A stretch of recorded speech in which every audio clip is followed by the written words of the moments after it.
विद्यार्थी मित्रांनो, काल थोडं अचानक काम निघाल्यामुळे व्हिडिओ आपला पूर्ण बनवता आला नव्हता. तर आज आपण जास्तीत जास्त पेपर कव्हर करण्याचा प्रयत्न करूया. तर 5वा प्रश्न आपला चालू होता. प्रश्न असा आहे, भूपृष्ठापासून कृत्रिम उपग्रहाच्या मध्यम भ्रमणकक्षेची उंची रिकामी जागा एवढी असते. आता सर्वप्रथम तुम्ही तिन्ही कक्षांच्या ज्या उंची आहेत, ते पाठ करून ठेवा. सर्वात पहिली आहे बघा, लो अर्थ ऑर्बिट म्हणजेच निम्न कक्षा. ठीक आहे. निम्न कक्षेची जी उंची आहे ती जवळपास आहे 180 किलोमीटर ते 2000 किलोमीटर.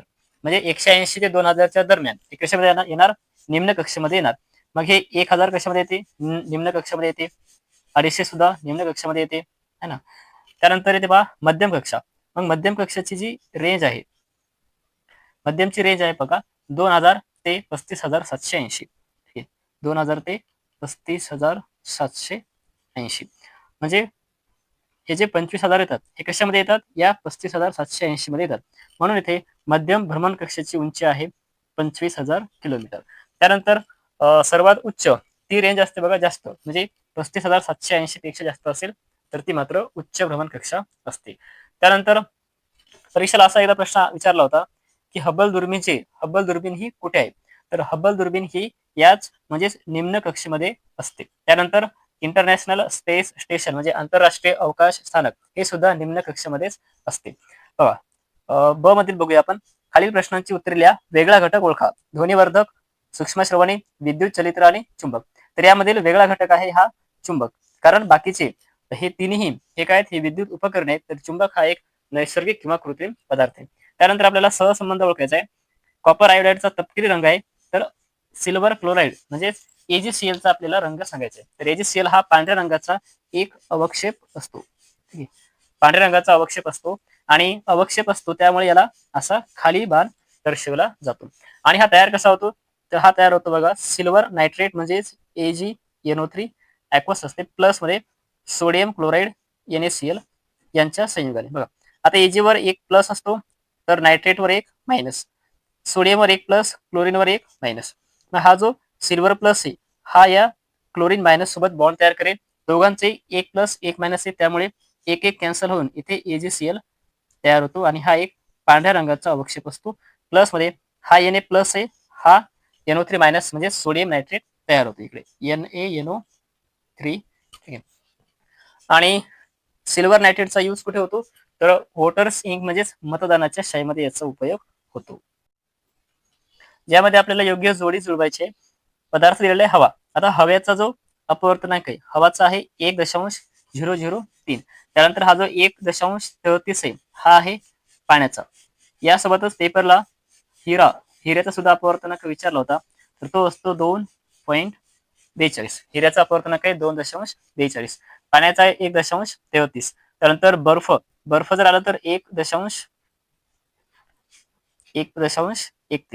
अल्कोहोलचा किती असतो? 1.36 आणि बेन्झिनचा असतो 1.50. बघा चुकी बरोबर दिल्या. तांबड्या किरणाची तरंगलांबी 700 नॅनोमीटरच्या जवळ आहे. तर हे बरोबर आहे. आपले डोळे ज्या तरंगलांबीला संवेदनशील असतात ती तरंगलांबी किती असते? 400 नॅनोमीटर ते 700 नॅनोमीटर. सर्वात कमी तरंगलांबी आहे जांभळा रंग म्हणजेच व्हायलेट आणि 700 ही आहे तांबड्या रंगाची. ठीक आहे. सर्वात जास्त विचलन म्हणजे कमी अंतरावर जाणारा, कमी अंतर कापणारा हा कोणता आहे? जांभळा आहे. याचं विचलन जास्त होते म्हणून हा कमी दूरवर जातो. आणि सर्वात कमी विचलन कोणाचे? तांबड्या रंगाचे. याचं विचलन कमी असल्यामुळे हा खूप दूरवर जाऊ शकतो. म्हणूनच धोक्याच्या ठिकाणी तांबडा रंग वापरतात, कारण त्याचं विचलन कमी असते आणि तो खूप दूरवर प्रवास करू शकतो. पुण्यातील COEP कॉलेज ऑफ इंजिनिअरिंग ह्या संस्थेतील विद्यार्थ्यांनी तयार करून इस्रोच्या मार्फत 2016 मध्ये अवकाशात पाठवलेला उपग्रह बघा त्याचं नाव आहे स्वयं. स्वयं नाव आहे आणि हा सर्वात वजनाने हलका असलेला, ज्याचं वजन किती आहे? 1 किलोग्रॅम इतकं वजन आहे आणि तो पृथ्वीभोवती 515 किलोमीटर वरती परिभ्रमण करत आहे. वजन आहे 1 किलोग्रॅम, 515 किलोमीटर इतक्या उंचीवरती तो पृथ्वीभोवती प्रदक्षिणा करत आहे आणि त्याचं नाव आहे स्वयं. शास्त्रीय कारणे लिहा. पहिला आहे विद्युत पारेषणासाठी तांब्याच्या किंवा अॅल्युमिनियमच्या तारांचा उपयोग करतात. आता यांचा उपयोग का करतात? कारण यांच्यामध्ये विद्युत वहनासाठी असणारी जी रोधकता आहे ती खूप कमी असते. म्हणजे विद्युत वहनासाठी असणारा अडथळा हा कमी असतो आणि तो रोधकता कमी असेल तर त्यामधून विद्युतधारेचे वहन होत असताना उष्णतेचे प्रमाणही कमी होते. बघा, ज्या तारामधून ज्या वाहकातून विद्युतधारेला खूप जास्त रोधकता असेल तर तिथे उष्णतेचं प्रमाण खूप जास्त असते. उदाहरणार्थ नायक्रोम. आता नायक्रोमचा उपयोग आपण कुठे करतो, तर हा पण प्रश्न आलेला आहे. नायक्रोमचा यूज होतो शेगडीमध्ये. ठीक आहे. आणि शेगडी ही कशावर आधारित असते, तर उष्णतेवर आधारित असते. मग या नायक्रोम मध्ये रोधकता खूप जास्त असते, त्यामुळे ते जास्त प्रमाणात उष्णता निर्माण होते. परंतु तांबे आणि अॅल्युमिनियम यांच्यामध्ये रोधकता खूप कमी असल्याने त्यातून विद्युतधारेचे वहन होत असताना निर्माण होणाऱ्या उष्णतेचे प्रमाणही कमी असते. त्यामुळे विद्युत धारेषणासाठी तांब्याच्या किंवा अॅल्युमिनियमच्या तारांचा उपयोग करतात. दुसरा आहे, हिरवी पडलेली तांब्याची भांडी स्वच्छ करण्यासाठी लिंबू किंवा चिंच वापरतात. आता याचं कारण काय, तर तांब्याची जेव्हा दमट हवेतील ऑक्सिजन बरोबर अभिक्रिया होते, बघा तांबे म्हणजेच Cu, या कॉपरची जेव्हा हवेतील ऑक्सिजन बरोबर अभिक्रिया होते तेव्हा काळ्या रंगाचे कॉपर ऑक्साईड तयार होते. बघा, रंग कोणता आहे, काळा आहे, CuO. ठीक आहे, कॉपर ऑक्साईड याचा रंग आहे काळा. आणि जेव्हा या कॉपर ऑक्साईडची अभिक्रिया हवेतील कार्बन डायऑक्साईड सोबत होते, बघा आता हा कॉपर ऑक्साईड आहे CuO प्लस हवेतील कार्बन डायऑक्साईड म्हणजे CO2, तेव्हा इथे कॉपर कार्बोनेट ज्याचा रंग हिरवा असतो, कॉपर कार्बोनेट म्हणजे CuCO3, हा असतो हिरव्या रंगाचा. यांचा रंग लक्षात ठेवा, हिरव्या रंगाचा तयार होतो. आणि यामुळे तांब्याची चकाकी ती चकाकी नष्ट होते. ठीक आहे. आता कॉपर कार्बोनेट हा जो कार्बन डायऑक्साईड आहे, हा कार्बन डायऑक्साईड कशाचा बनलेला आहे, तर हा कार्बन आहे अधातू. आणि अधातूचे ऑक्साईड हे कशा असतात, आम्लधर्मी असतात. ठीक आहे, अधातूचे ऑक्साईड आम्लधर्मी असतात. लिंबू आणि लिंबू रस किंवा चिंच ज्यामध्ये काय असते, आम्ल असते. मग यामध्ये हा जो कॉपर कार्बोनेटचा थर आहे है ना, जो आम्लारी धर्मी आहे. ठीक आहे, आम्लारी धर्मी काय आहे, बघा आता हा अधातूचा ऑक्साईड आहे कार्बन डायऑक्साईड, हा आम्लधर्मी आहे. कार्बन डायऑक्साईड याचं नेचर पण आलेलं आहे. कार्बन डायऑक्साईड अधातू आहे, अधातूचा ऑक्साईड आम्लधर्मी असतो आणि धातूचे ऑक्साईड हे आम्लारी धर्मी असतात. बरोबर आहे. कॉपर काय, धातू आहे, कॉपर हा धातू आहे. मग धातूचे ऑक्साईड कसे असतात, आम्लारी धर्मी असतात. आणि हे याचं नेचर आम्लारी धर्मी असल्यामुळे हा काय होणार, चिंचमध्ये किंवा लिंबू रसामध्ये विरघळून जाईल. कारण चिंच किंवा लिंबू रस यामध्ये काय असते, आम्ल असतो. मग त्या आम्लामध्ये या कॉपर कार्बोनेटचा जो आम्ल गुणधर्म आहे तो विरघळून जातो. त्यामुळे तांब्याची ही जी भांडी आहे त्याला पुन्हा चकाकी प्राप्त होते. बघा, तुमच्या लक्षात आलं असेल, एक गोष्ट लक्षात ठेवा, अधातूचे जे ऑक्साईड असतात ते आम्लधर्मी असतात आणि धातूचे ऑक्साईड हे कसे असतात, आम्लारी धर्मी असतात. ठीक आहे, म्हणून हा जो कॉपर कार्बोनेटचा हिरव्या रंगाचा थर आहे तो चिंचेमध्ये किंवा लिंबू रसामध्ये असलेल्या आम्लामध्ये विरघळून जातो. त्यामुळे तांब्याला परत त्याची चकाकी प्राप्त होते. एकाच गणामधील मूलद्रव्यांची संयोजा समान असते. आता यामधील पहिला पॉईंट जो तुम्हाला नोट करायचा आहे तो असा आहे की मूलद्रव्याची संयोजा ही त्यांच्या बाह्यतम कक्षेतील संयोजा इलेक्ट्रॉनवरून ठरवली जाते. उदाहरणार्थ आपण सोडियम हा एक मूलद्रव्य घेतला जो धातू आहे. आता याचं जे इलेक्ट्रॉनिक संरूपण आहे ती किती असते, हे 281 आहे.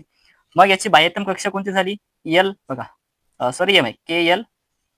एम काय झाली, त्याची बाह्यतम कक्षा आहे. आणि या बाह्यतम कक्षेमध्ये किती इलेक्ट्रॉन आहेत, तर 1 इलेक्ट्रॉन आहे. मग बाह्यतम कक्षेमध्ये 1 इलेक्ट्रॉन असेल तर सोडियमचा घन क्रमांक हा किती येतो, 1 येतो. त्यानंतर आपण मॅग्नेशियमचं घेऊया. बघा मॅग्नेशियमचा अनुवांक 12 आहे. 12 म्हणजेच 2, 8, 2. आता याच्या बाह्यतम कक्षेमध्ये किती इलेक्ट्रॉन आहेत, 2 आहेत. म्हणजेच मॅग्नेशियमचा जो घन क्रमांक आहे तो किती आहे, 2 आहे.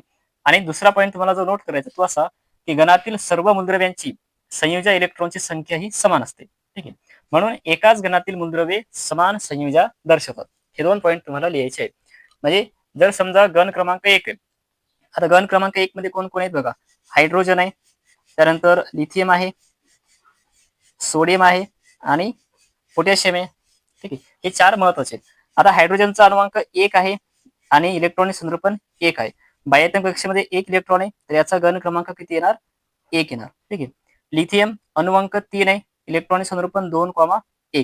बाह्यतम कक्षेमध्ये एकच इलेक्ट्रॉन आहे. सोडियमचा आपण पाहिलेले, पोटॅशियम 2, 8, 8 आणि 1, कारण अनुवांक किती आहे, 19 पहा. मग घन क्रमांक 1 मध्ये असलेल्या सर्व मूलद्रव्यांची जे संयोज आहे ती किती आहे, 1 आहे. तुम्ही 2 पॉईंट नोट केले असतील. पहिला आहे मूलद्रव्याची संयोजा ही त्यांच्या बाह्यतम कक्षेतील संयोजा इलेक्ट्रॉनवरून ठरवली जाते. आणि दुसरा म्हणजे गणातील सर्व मूलद्रव्यांची संयोजा इलेक्ट्रॉनची संख्या ही समान असते. म्हणून एकाच गणातील मूलद्रव्ये समान संयोजा दर्शवतात. मग उदाहरण लिहायचं की गण क्रमांक 2 मधील मूलद्रव्यांस संयोजा इलेक्ट्रॉन 2 आहे, गण क्रमांक 1 मधील मूलद्रव्यांस संयोजा इलेक्ट्रॉन 1 आहे. खालील प्रश्न सोडवा, कोणतेही 3 तुम्हाला सोडवायचे. तर पहिला आहे बघा, पहिल्यामध्ये 2 आहेत, ए आणि बी. जर सापेक्ष आर्द्रता 60% पेक्षा जास्त असेल, तर हवा कशी जाणवेल? आणि 60% पेक्षा कमी असेल, तर हवा कशी जाणवेल?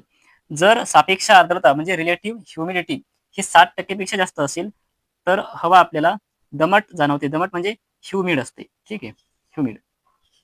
आणि जर 60% पेक्षा कमी असेल, तर हवा कशी असते? तर हवा कोरडी असते, म्हणजेच ड्राय असते. त्यानंतर खालील रासायनिक अभिक्रिया पूर्ण करा. आपल्याला इथं सूत्र दिलेलं आहे C12H22O11 आणि म्हणजे साखर आहे. हे सूत्र आहे साखरेचं रासायनिक सूत्र. आता जेव्हा आपण साखरेला उष्णता देतो, तेव्हा त्यामधून कार्बन आणि पाणी वेगळं होते.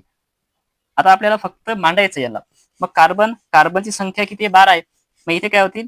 हे 12 कार्बन वेगळे होतील. ठीक आहे, 12 कार्बन वेगळे होतील. आता हायड्रोजन किती आहेत? 22 आहेत आणि ऑक्सिजन 11 आहेत. मग या हायड्रोजन हे जे 22 आहेत, या 22ला आपण असंही लिहू शकतो, हे 2 एच आणि इकडे सॉरी बघा, याला असं लिहिता येईल 11H2 है ना. हायड्रोजनला कसं लिहिता येईल आपल्याला? 11 पुढे लिहायचे आणि 2 खाली लिहायचे. म्हणजे आता हे यांचा दोघांचा गुणाकार 11 गुणिले 2 किती होतात? 22. ठीक आहे. याला असं लिहिता येईल, हायड्रोजन किती आहेत? 22 आहे. तर इथे आपल्याला 11H2 हे किती झाले? 22 झाले. आणि ऑक्सिजनची संख्या आहे 11. मग हे जे 11 आहेत, हे जे सहगुणक आहेत, हे बाकीच्या सर्व मूलद्रव्यांसाठी असतात. मग इथं जर आपण ऑक्सिजन ठेवला, तर हे 11 या हायड्रोजनसाठी सुद्धा असतात आणि हेच 11 या ऑक्सिजनसाठी सुद्धा असतात. उदाहरणार्थ, समजा आपण जर असं एखादं मूलद्रव्य लिहिला, 3H2SO4 असं जर आपण घेतलं, तर हे जे 3 सहगुणकामध्ये आहेत, हे या हायड्रोजनसाठी सुद्धा असतात, सल्फरसाठी सुद्धा असतात आणि ऑक्सिजनसाठी सुद्धा असतात. आता आपल्याला फरक स्पष्ट करायचा आहे, वस्तुमान आणि वजन. बघा, मग वस्तुमानमध्ये आपल्याला काय लिहिता येईल, की वस्तुमान म्हणजे द्रव्यामध्ये एखाद्या पदार्थामध्ये असलेले द्रव्य संचयाचे प्रमाण म्हणजे वस्तुमान असते. आणि वजन म्हणजे पृथ्वी ज्या बलाने एखाद्या वस्तूला स्वतःकडे आकर्षित करते, त्या बलास आपण म्हणतो वजन. ठीक आहे. आणि वस्तुमानाचं एकक काय? एसआय एकक आहे याचं किलोग्रॅम. तर वजनाचं एसआय एकक काय आहे? वजन हे काय एक प्रकारचं बल आहे, त्यामुळे वजनाचं एसआय एकक आहे न्यूटन. बघा, वस्तुमान हे कुठेही बदलत नाही, परंतु वजन हे बदलू शकते. त्यानंतर वस्तुमानामध्ये जे द्रव्यमान आहे ते कधीही शून्य असू शकत नाही, परंतु वजनाचं द्रव्यमान हे शून्य असू शकते. आणखी बघा, आता वस्तुमान सदिश राशी आहे की अदिश? तर ही अदिश राशी आहे. आणि वजन ही सदिश आहे, कारण वजन त्याला परिमाण पण असते म्हणजे न्यूटन आणि त्याला दिशा पण असते, परंतु वस्तुमानाला दिशा नसते, फक्त केवळ परिमाण असते म्हणजे किलोग्राम मध्ये आपण त्याला मोजू शकतो. ठीक आहे. हे झाले तुम्हाला 2 ते 4 पॉईंट लिहायचे. आणखी एक म्हणजे वस्तुमान हे जडत्वाचे माप आहे. जितके अधिक जडत्व, ठीक आहे, जितके अधिक वस्तुमान तितकी ती वस्तू जड असते. आणि वजन काय? वजन हे बलाचे माप आहे. ठीक आहे. असं तुम्हाला कमीत कमी 4 पॉईंट लिहावे लागतील, तेव्हा तुम्हाला 2 मार्क पडणार आहेत. त्यानंतर आपल्याला खालील सारणी पूर्ण करायची आहे. उपग्रहाचा प्रकार दिलेला आहे आणि इकडे उपग्रह मालिकांची व प्रक्षेपकांची नावे आपल्याला लिहायची. बघा, मग पहिला कोणता आहे? पहिला आहे दिशादर्शक उपग्रह. तर यासाठी उपग्रह कोणता वापरतात? IRNSS उपग्रह आहे इथे, IRNSS. याचा फुल फॉर्म काय होतो? तर आय म्हणजे इंडियन, आर म्हणजे रिजनल, एन म्हणजे नॅव्हिगेशन, एस सॅटेलाइट आणि हा एस सिस्टीम. ठीक आहे. Indian regional navigation satellite system. आणि इथे जो प्रक्षेपक आहे, तो प्रक्षेपक आहे आपला PSLV. PSLV म्हणजेच काय? Polar satellite launch vehicle.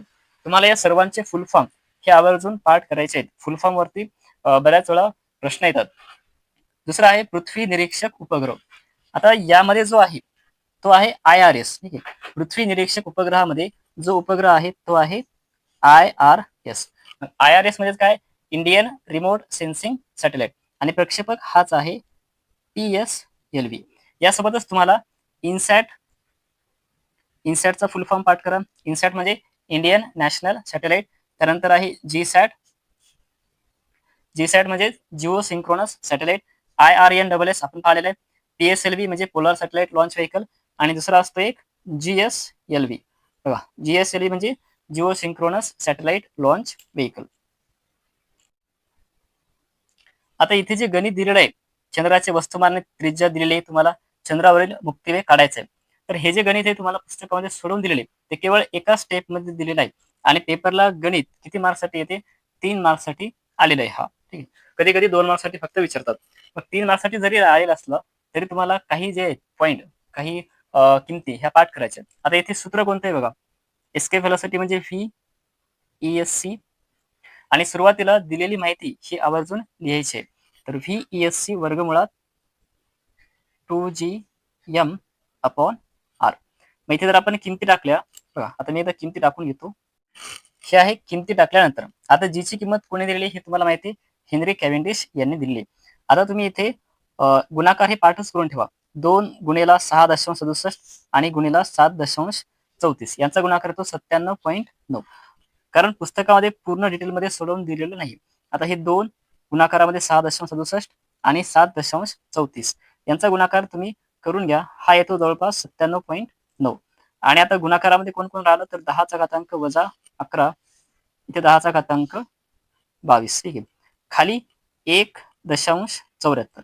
जेव्हा आता या 10चा घातांक 6ला आपण वर नेऊया, हे अधिक आहे. अधिकचं वर गेल्यानंतर काय होईल? वजा होईल. वजा 6. ठीक आहे. आता या तिघांना जर आपण सोडून घेतलं, गुणाकारामध्ये पाया समान असेल तर घातांकांची बेरीज होते. सुरुवातीला हे 10चा घातांक वजा 11, 10चा घातांक वजा 11 गुणाकारामध्ये 10चा घातांक 22 म्हणजे वजा 11 अधिक 22 काय होईल? अधिक 11. म्हणजे या दोघांचं उत्तर येईल 10चा घातांक 11. त्यानंतर याला गुणाकारामध्ये बघा, गुणाकारामध्ये 10चा घातांक 6. आता सुरुवातीला तुम्ही ह्या ज्या 2 स्टेप आहेत त्या एकदा व्हिडिओ पॉज करून लिहून घ्या. त्यानंतर आपण पुढील स्टेप बघूया. आता इथे पुढची स्टेप अशी होईल की इथं काय राहील 97.9 आणि खाली 1.74. जेव्हा आपण या तिघांनाही सोडवू मग सुरुवातीला 10चा घातांक वजा 11 आहे आणि गुणाकारामध्ये 10चा घातांक 22 आहे. 10चा घातांक वजा 11 आणि 10चा घातांक 22 पाया समान असताना गुणाकारामध्ये घातांकांची बेरीज होते.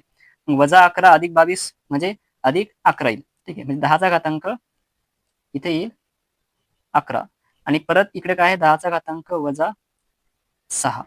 आता परत यांचा असं करा 10चा घातांक 11 आहे आणि गुणाकारामध्ये 10चा घातांक वजा 6 आहे.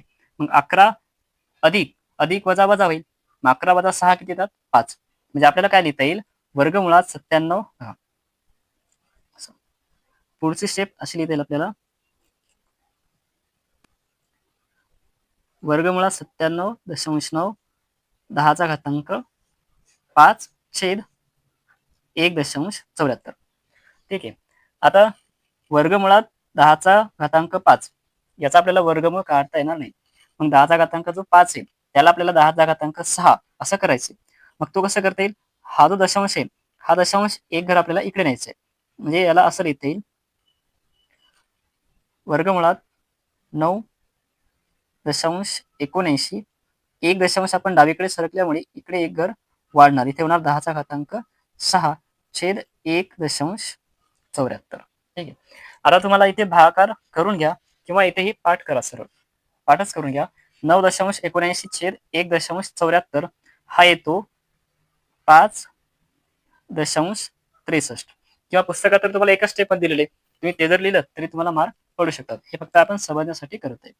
आणि वर्गमुळात 10चा घातांक 6. आता 5.63 याचा वर्गमूळ येतो बघा 2.37 आणि 10चा घातांक 6 याचा वर्गमूळ येतो 10चा घातांक 3. आता हे कशामध्ये आलेलं आहे? हे आलेलं आपल्याला मीटर प्रति सेकंद. एकदा आपण नीट मांडून घेऊया.